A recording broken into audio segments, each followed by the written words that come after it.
exhortación a la fornicación. Lo separamos en 3 puntos principales. Punto 1, reprensión a la inmoralidad sexual, versículo 1 al 5.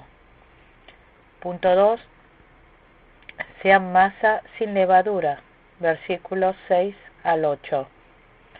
Punto 3, separados de los inmorales, versículo 9 al 13. Veamos el punto 1, exhortación a la inmoralidad sexual. Leamos el versículo 1. Es ya del dominio público que hay entre ustedes un caso de inmoralidad sexual, que ni siquiera entre los paganos se tolera, a saber, que uno de ustedes tiene por mujer a la esposa de su padre. Había entrado en la iglesia de Corinto la fornicación, inmoralidad sexual. La raíz de la fornicación, la raíz de la palabra de la fornicación es porneia. Se refiere a la relación sexual deshonesta. Especialmente se trata del pecado de fornicación familiar. Había caso dentro de la iglesia de relación sexual con la madrastra.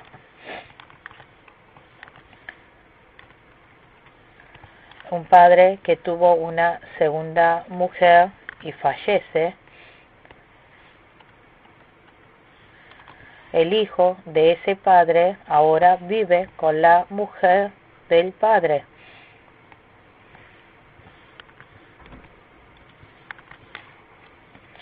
Aquí dijo que uno de ustedes tiene por mujer a la esposa de su padre. Tiene por mujer está hablando en tiempo verbal presente. Por lo tanto, no fue algo momentáneo. Significa que actualmente está manteniendo esa relación. Es un gran pecado delante de Dios. Vemos ejemplos en la Biblia. Adonías, el hijo de David, quiso tomar como esposa a Abisag, la mujer que estaba al servicio de David. Adonías no pudo hablarle directamente a Salomón, por eso fue a hacer el pedido a la madre de Salomón, a Betsabé. Al final, Adonías es muerto a manos de Salomón. Primera de Reyes, capítulo 2, versículo 19 al 25. Vemos que se encuentra Rubén, el primogénito, entre los 12 hijos de Jacob. Al ser primogénito, podía haber heredado la autoridad del padre y ser usado grandemente para la obra salvífica de Dios. Pero Rubén, por haberse acostado con la concubina, no pudo llegar a ser usado honradamente. Es acto de maldad tomar como mujer a la esposa del padre. Lo dice en Levítico capítulo 18, versículo 8. No tendrás relaciones sexuales con la esposa de tu padre, porque sería como tenerlas con él. Leamos el versículo 2. Y de esto se sienten orgullosos. ¿No deberían más bien haber lamentado lo sucedido y expulsado de entre ustedes al que hizo tal cosa? Pablo reprendió por esto a la iglesia de Corinto. Exhortar es algo bueno. Esto fue para enfatizar la responsabilidad conjunta de los miembros de la iglesia. Está señalando que es pecado que debe ser reprendido, que aun sabiendo que hay gente que está pecando, no dice nada y le ayuda. Pablo reprendió 3 cosas. Primero, reprendió el pecado de fornicación que había entrado entre los miembros de la iglesia. Pablo exhorta diciendo que fornicar con la concubina, dice que ni los gentiles lo hacen. Punto 2. Exhortó a los fieles de Corinto que hayan permitido ese pecado, aun sabiendo que estaban cometiendo. Si el pecado ha entrado en la iglesia, los fieles deben lamentarse de esto. Pero a pesar de que hubiera entrado el pecado en la iglesia, los fieles no se lamentaron de lo sucedido. En tercer lugar, exhortó no haber castigados a los que habían pecado. Cuando hubiera entrado el pecado a la iglesia, los miembros deben haber llevado al arrepentimiento. La iglesia había aprendido qué hacer cuando hubiera algún pecado. Dijo que si sabían de que había alguien pecando, que no lo revelara, sino que fuera secretamente y le exhortara. Aun así, si no se arrepintiese, que fuera con 2 o 3 testigos a exhortarle. Si en ese momento se arrepintiese sinceramente, tiene que exhortarle y lo perdone. Si en caso de que no se arrepintiese y siguiera pecando, tiene que disciplinarlo de parte de la iglesia. El versículo 3 y 4.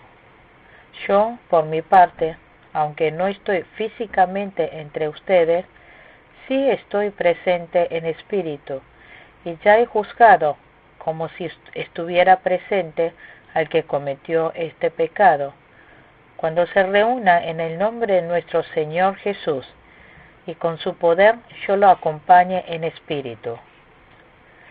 Pablo ya sabía todo lo que estaba ocurriendo. Dijo, aunque no estoy físicamente entre ustedes, sí estoy presente en espíritu. Por eso, en medio de la oración, Pablo decidió disciplinarlo. Hay 3 principios para llevar a cabo la disciplina. Primero, hay que hacerlo en el nombre de Jesús, porque la disciplina dentro de la iglesia es poner en práctica la palabra del Señor. Esto es poner en práctica la palabra del Señor, y el que disciplina es el que transmite la palabra de la exhortación.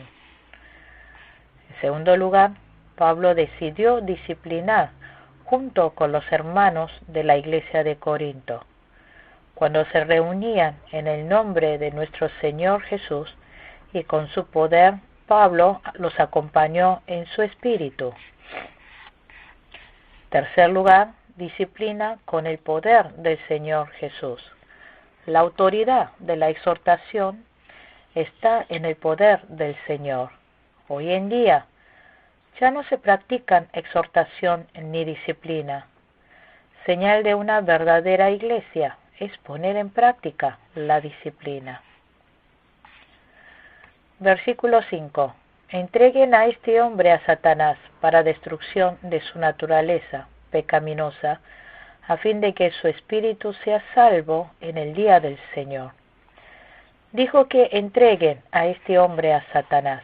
Esto significa que lo echen de la iglesia y lo dejen en el gobierno de Satanás de este mundo.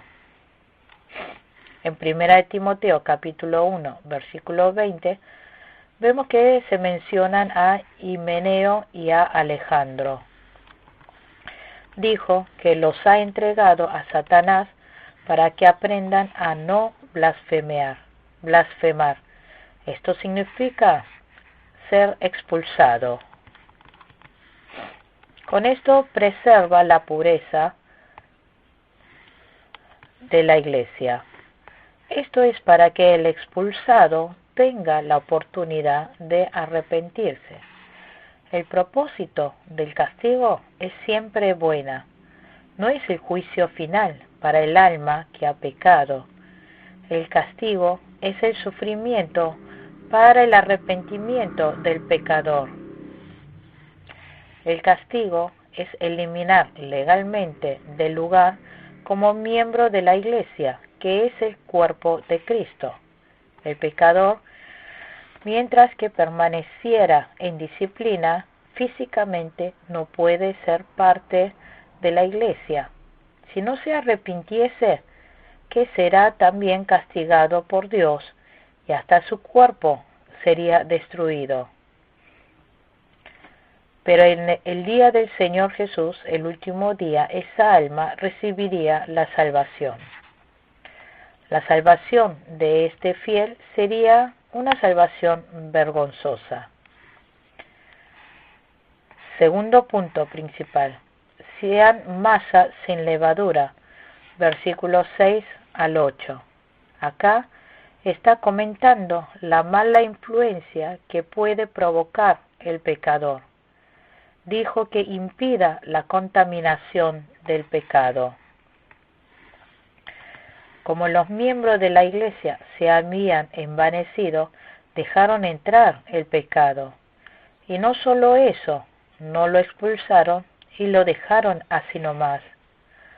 Con respecto a eso, Pablo dijo, ¿no se dan cuenta de que un poco de levadura hace fermentar toda la masa? La levadura simboliza el pecado. Si entra el pecado en la Iglesia, aunque sea pequeña, puede corromper toda la Iglesia entera. Jesús le dijo que tuviera cuidado de la levadura de los fariseos. Así que la levadura no solamente se refiere al pecado, sino también a la idolatría farisea. Hoy en día, muchas iglesias de Estados Unidos están inclinándose a teologías modernas. Al principio esta ideología entró en el seminario de Princeton y Unión por medio de algunos profesores. Ahora esa ideología se ha extendido entre los alumnos y se ha multiplicado. Si no se elimina la pequeña levadura desde el principio, puede expandirse a toda la masa. En Corea también está sucediendo lo mismo. Cuando entraron los místicos a la iglesia, al principio eran pocos. Esto pasó porque las iglesias coreanas habían dejado estar y luego se había esparcido. Las cizañas crecen, se vuelven más fuertes que el grano, por eso los granos pierden fuerzas. Por lo tanto, cuando entre pequeña levadura, debemos eliminarlo rápidamente. Versículo 7. Desháganse de la vieja levadura para que sean masa nueva, panes sin levadura, como lo son en realidad, porque Cristo, nuestro Cordero Pascual, ya ha sido santificado. Dijo, ustedes son panes sin levadura. Los corintios en sí eran personas sin levaduras. En la nueva naturaleza no hay levadura. Nuestra nueva naturaleza, unido al Espíritu Santo, va eliminando elementos de la vieja naturaleza que es la levadura. Nueva masa. Se trata de reunión de personas nacidas de nuevo. Vieja levadura. Se refiere a distintos elementos de pecado, corrupción del cuerpo. El Cordero de la Pascua simboliza a Jesucristo que ha de venir pronto. Cristo vino y se sacrificó por nosotros. Entonces, ¿cómo debemos cuidar hoy en día el día de Pascua? Versículo 8. Así que celebremos nuestra Pascua, no con la vieja levadura, que es la malicia y la perversidad, sino con pan sin levadura, que es la sinceridad y la verdad. Se habla de la fiesta de la Pascua. Se refiere a todo el tiempo del Nuevo Testamento. Había clases de comida en el tiempo del Antiguo Testamento que no se podía comer. Primero, había clases de comida en el tiempo del Antiguo Testamento. Primero, comían carne de cordero. Segundo, comieron pan sin levadura. Tercero, comieron hierba amarga. Hoy en día, ¿es necesario cumplir bien con la fiesta de la Pascua? Hoy en Corea hay una secta que se llama Iglesia de Dios, dirigido por An Sang-hong. Ellos no reconocen a Jesucristo como su Salvador y Señor. Por eso, dicen que cumplen con el ritual de la fiesta de Pascua. Esto está mal. Nosotros creemos en que el Cordero de la Pascua es Jesucristo mismo. Hoy en día, creer en Jesucristo, quien ha venido como el Cordero de la Pascua, es cumplir con la Pascua. Esto es la vida de vivir comiendo todos los días la carne y la sangre de Jesucristo. Juan capítulo 6, versículo 53. Aquí celebrar significa creer. En el tiempo de la Pascua comía pan sin levadura. Esto significa que el fiel vive santo y en verdad apartado del pecado. Aquí, con la vieja levadura, que es la malicia y la perversidad, simboliza al pecado. Entonces, ¿qué se puede hacer con la persona que ha pecado fornicación? En el versículo 9 dice: por carta ya les he dicho que no se relacionen con personas inmorales. Aquí, personas inmorales se refiere a los que fornican dentro de la iglesia. No se refiere fornicadores de entre los incrédulos. Versículo 10. Por supuesto, no me refería a la gente inmoral de este mundo, ni a los avaros, estafadores o idólatras. En tal caso, ¿tendrían ustedes que salirse de este mundo? En el versículo 9 explica acerca de complementos. Aquí las personas inmorales no se refiere a inmorales incrédulos. En el versículo 10 dijo: por supuesto, no me refería a la gente inmoral de este mundo, ni a avaros, estafadores o idólatras. En tal caso, tendrían ustedes que salirse de este mundo. La idolatría es pecado contra Dios. El pecado de los que son avaros y estafadores se trata de pecados hacia otros, pero el pecado de fornicación es pecado contra su propio cuerpo. Esto se estudiará más específicamente en el capítulo 6. Versículo 11. Pero en esta carta quiero aclararles que no deben relacionarse con nadie que, llamándose hermano, sea inmoral o avaro, idólatra, calumniador, borracho o estafador.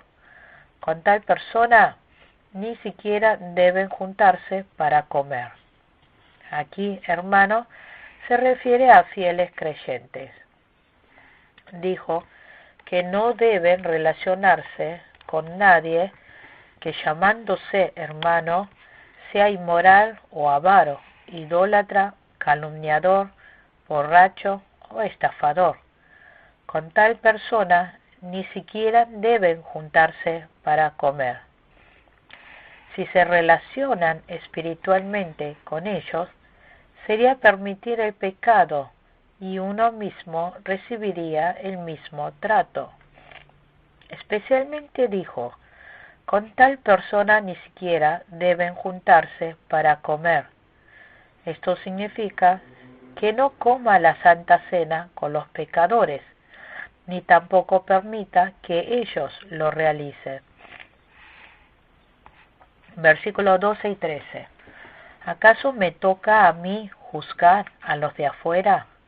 ¿No son ustedes los que deben juzgar a los de adentro? Dios juzgará a los de afuera. Expulsen al malvado de entre ustedes. A los de afuera se refiere a los incrédulos. En cuanto al cometer pecado de los incrédulos, el fiel no tiene por qué intervenir. Pero si el fiel pecase, debe disciplinarlo y procurar mantener la santidad de la Iglesia. Por tanto, el castigo a incrédulos debe dejarlo en las manos de Dios y el de los fieles. La Iglesia tiene autoridad para disciplinarlo y después hasta debe expulsar de la Iglesia, especialmente a los que son sectarios y los que han cometido gran pecado, pero que no se ha arrepentido. La expulsión es el máximo castigo de la Iglesia. Si el fiel pecase, tiene que disciplinarlo, pero aún así no se arrepiente, hay que exhortarle. Y aún así no se arrepiente, tiene que suspender el cargo. Pero si sigue sin arrepentirse, tiene que destituir del cargo. Si sigue sin arrepentirse, por último, tiene que expulsarlo. Así que puede la Iglesia avanzar levantando la verdad. Puede preservar la santidad de la Iglesia. Haciendo así, está dando la oportunidad al pecador de arrepentirse. Continuamos estudiando el capítulo 6. El tema central del capítulo 6 es demanda. Demanda se refiere a acusación en juicio. Si lo expresamos más simplemente, significa juicio. Es decir, demanda es el derecho de apelar al Poder Judicial, instituciones que ahora gobierna, y el mal por pleitos causado entre los ciudadanos. Aquí en el capítulo 6 se divide en 4 puntos principales. Punto 1, versículo 1 al 8. No lleven a juicio público demandas entre los fieles.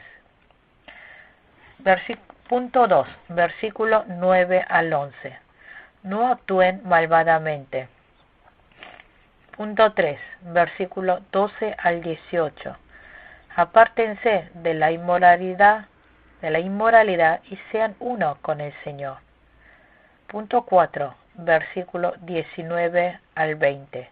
Glorifica a Dios con tu cuerpo. Punto 1. No lleven a juicio público demandas entre los fieles.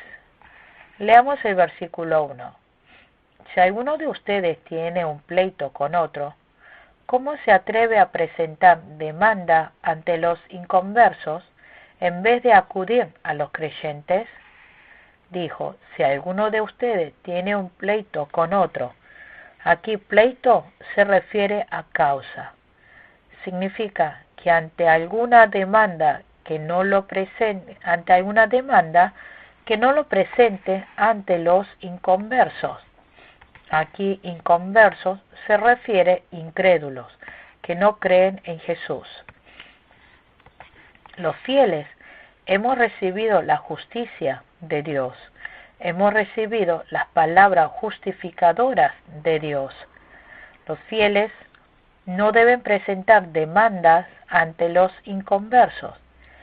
Si hay algún pleito que debe arreglarse, lo deben hacer entre los fieles creyentes. El presbiteriano tiene una comité directiva.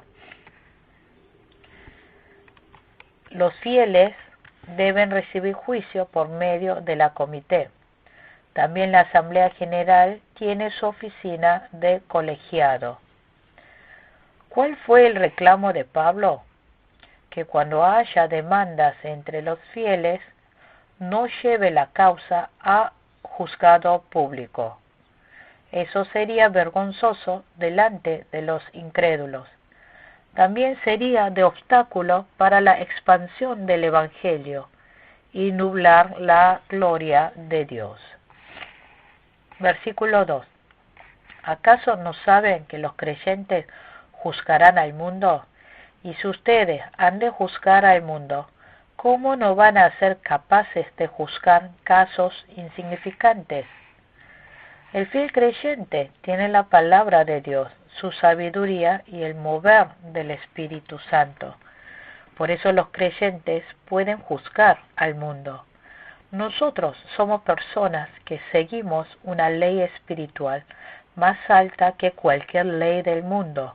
Por eso Pablo dice, ¿cómo van a ser capaces de juzgar casos insignificantes? ¿Cómo no van a ser capaces de juzgar casos insignificantes? El creyente debe juzgar a la luz de la palabra que es lo bueno, que lo bueno es bueno, y debe juzgar lo que no es bueno, que no es bueno. Por eso el creyente puede juzgar el mundo correctamente. No solamente eso, sino nosotros los creyentes, cuando Jesús regrese, juzgaremos junto al Señor al mundo. Mateo capítulo 19, versículo 28. Apocalipsis capítulo 2, versículos 26 y 27. Si el creyente puede juzgar al mundo, entonces juzgar por casos de pleitos entre los fieles es algo insignificante.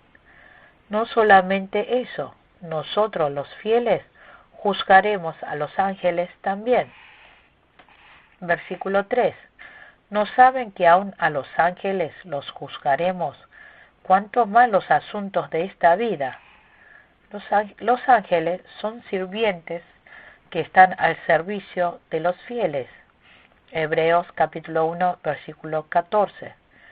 Los fieles recibieron la sabiduría de Dios y al final, en el juicio final, juzgaremos a los ángeles. Si resumimos la palabra, dice, los fieles juzgaremos al mundo y juzgaremos a los ángeles también. Por eso, Pablo pregunta si no pueden juzgar una causa tan insignificante como el pleito.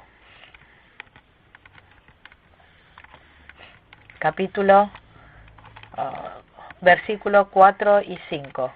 Por tanto, si tienen pleitos sobre tales asuntos, ¿cómo es que nombran como jueces a los que no cuentan para nada ante la iglesia? Digo esto para que les dé vergüenza. ¿Acaso no hay entre ustedes nadie lo bastante sabio como para juzgar un pleito entre creyentes? Los fieles son hijos de Dios.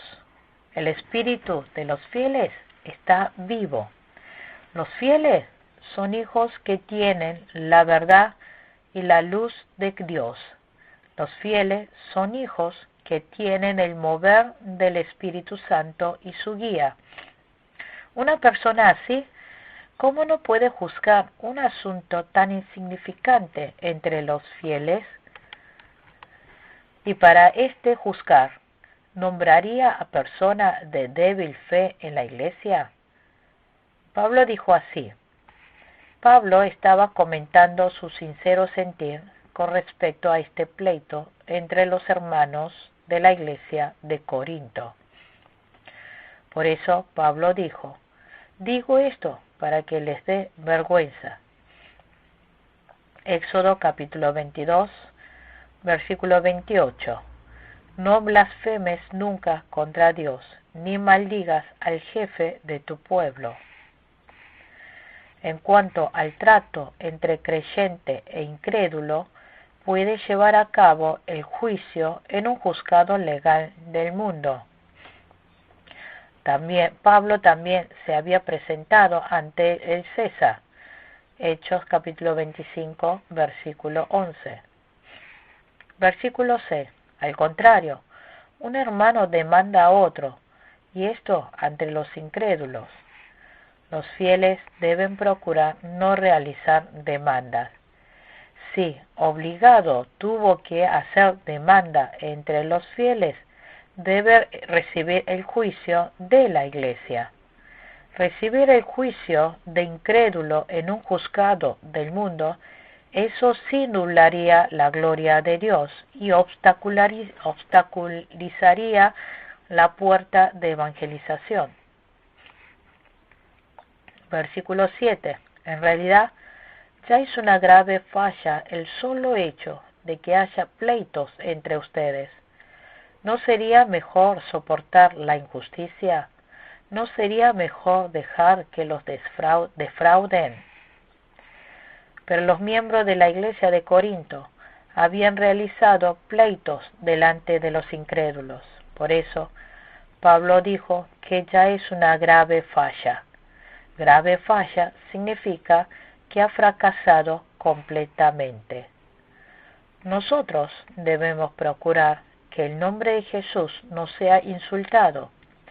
Si eso nos llevara a ser mal juzgado y tratado injustamente, hay que luchar para que la puerta del Evangelio no se obstruya.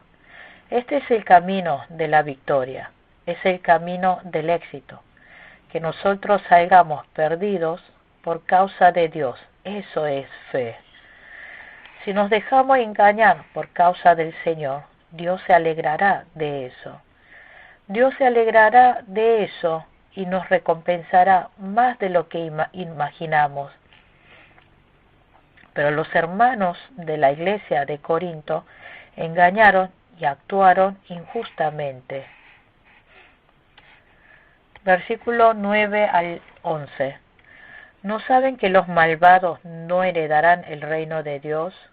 No se dejen engañar, ni los fornicarios, ni los idólatras, ni los adúlteros, ni los sodomitas, ni los pervertidos sexuales, ni los ladrones, ni los avaros, ni los borrachos, ni los calumniadores, ni los estafadores heredarán el reino de Dios. Y eso eran algunos de ustedes, pero ya han sido lavados, ya han sido santificados, ya han sido justificados en el nombre del Señor Jesucristo y por el Espíritu de nuestro Dios.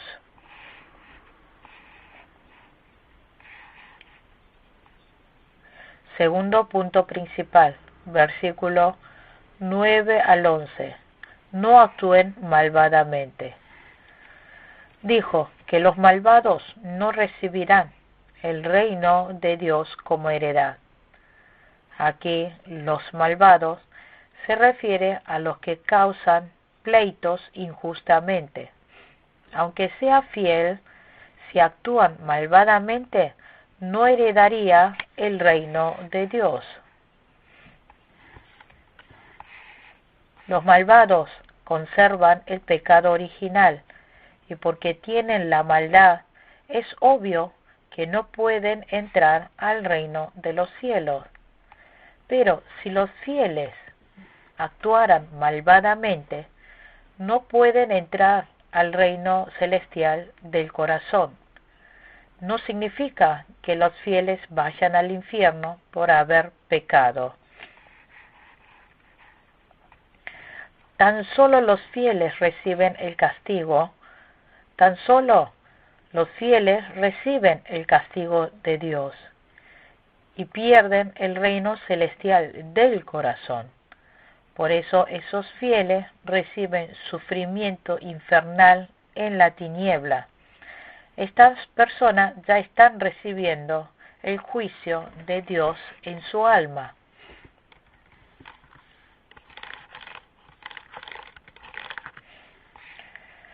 A estas personas se les suspende la obra de vida espiritual.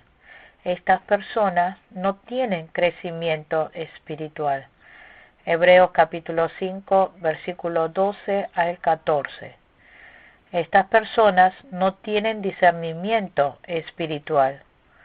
Estas personas no pueden discernir la verdad, ni tienen poder. Estas personas tampoco pueden ir formando la imagen de Dios. Estas personas tampoco podrían recibir recompensa ni felicitación cuando lleguen al cielo.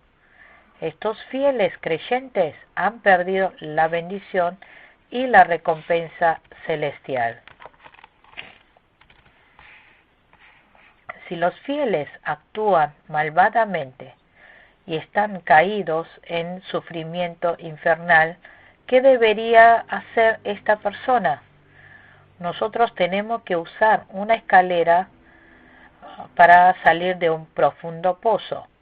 Tenemos un secreto de cómo salir del pozo, creyendo en Jesucristo, quien murió por nuestros pecados en la cruz, arrepentirnos y subir hacia el Señor. Está mal si dicen que uno puede actuar como quiera después de haber creído en Jesús y recibido salvación. Estas personas han anulado la ley. Estas personas han caído en libertinaje. No debemos caer en estos engaños y llevar una vida de santidad apartado de todo. No debemos caer en estos engaños. Debemos llevar una vida de santidad apartado de todo pecado. Está mal también decir que para ser salvo tiene que hacer algo para recibir la salvación. Tiene que orar legalmente. Tiene que obrar legalmente. Esto es legalista. Esto es ser legalista. Cuando nosotros ya recibimos a Jesucristo como mi Salvador y Señor, ya hemos recibido la salvación. Por tanto, las personas que han sido salvos tienen que avanzar con fidelidad a la voluntad de Dios. Nosotros, siempre apartados del pecado, debemos llevar una vida de santidad. Si los fieles pecan injustamente, reciben el castigo de Dios. Versículo 11. Y eso eran algunos de ustedes, pero ya han sido lavados, ya han sido santificados, ya han sido justificados en el nombre del Señor Jesucristo y por el Espíritu de nuestro Dios. La iglesia de Corinto estaba levantada en medio de una ciudad portuaria pervertida. Así que hubo muchas personas que todavía seguían viviendo en el pecado. Pero ahora han sido lavados y han sido santificados. Ya han sido justificados en el nombre del Señor Jesucristo y por el Espíritu de nuestro Dios. Por lo tanto, los fieles ahora son justos por ley. Los fieles son santos. Los fieles han renacido. Por tanto, hay que ir santificando en sus actos, apartando del pecado. Tercer punto principal, versículo 12 al 18. Apártense de la inmoralidad y sean uno con el Señor. Versículo 12. Todo me está permitido, pero no todo es para mi bien. Todo me está permitido, pero no dejaré que nada me domine. Aunque diga que es algo correcto en su manera de pensar, si no es beneficioso para el creyente, no debe hacerlo. El fiel siempre tiene que dar la gloria a Dios y actuar para el beneficio de la verdad. Aunque diga que es correcto a su pensar, tiene que buscar primero la voluntad de Dios. Aunque diga que es algo correcto, tiene que tener dominio propio. Por ejemplo, es bueno comer cuando hay hambre, pero no se puede comer algo que Dios no nos ha permitido. Hay que controlarse. Está bueno alabar, dar gloria a Dios. Pero si en medio de la prédica está alabando solo, eso no sería de edificación. Siempre debemos procurar hacer cosas que sean de edificación. Concluimos con la clase número 5 de Primera y Segunda de Corintios. Muchas gracias.